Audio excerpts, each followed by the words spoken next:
আসসালামু আলাইকুম রহমতুল্লাহ। অবুঝ শিশুর মতো এ পৃথিবীতে এলাম।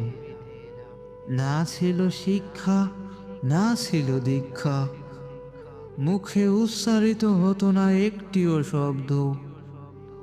তবুও আজ এত জ্ঞান, এত বুদ্ধি, এই সবই তো রবের দান। আল্লাহ তাআলার অসীম করুণার আহ্বান।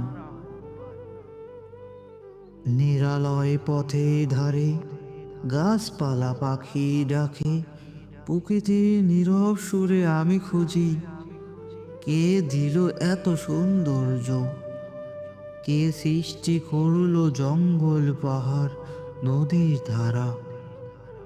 সৃষ্টির প্রতিটি আয়নায় লেখা রব আছে, রবেই তো সর্বশক্তির মালিক। মানুষ রূপে কত কবি জন্ম নিল, কত গীতিকার সুরকার আলেম ওলামা, কত সাহসী আনসারি। কেউই তো নিজে নিজে হলো না সৃষ্টি,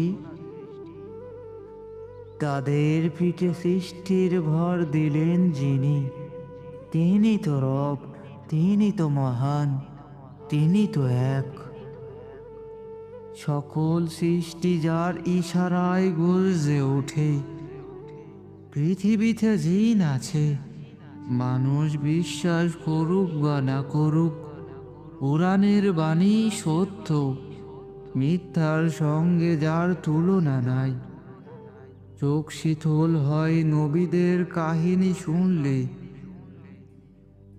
আদি পিতা আদম আলাইসাল্লাম থেকে শুরু করে শেষ নবী হযরত মুহাম্মদ সাল্লাল্লাহু আলাইসাল্লাম ও সাহাবা আনসারীদের, কত অলি কত বুজুর্গ ও মহিলা আনসারী রাদিয়ানহাদের গল্প ইতিহাস দেখে আলো ইমানের মহিমা জাগে অন্তরে। কিন্তু সকল মহিমান্বিতের মধ্যেও সর্বোত্তম, সকল নবীর সর্দার, রাহমাতুল লিল আলামিন মুহাম্মদ মুস্তাফা সাল্লাল্লাহু আলাইহি সাল্লাম। তার মতো কোমল হৃদয়, তার মতো মহান চরিত্র পৃথিবী কখনো দেখেনি, আবার দেখবেও না। তাই আমি প্রার্থনায় বলি, মনে প্রাণে গাই, লা ইলাহা ইল্লাল্লাহ।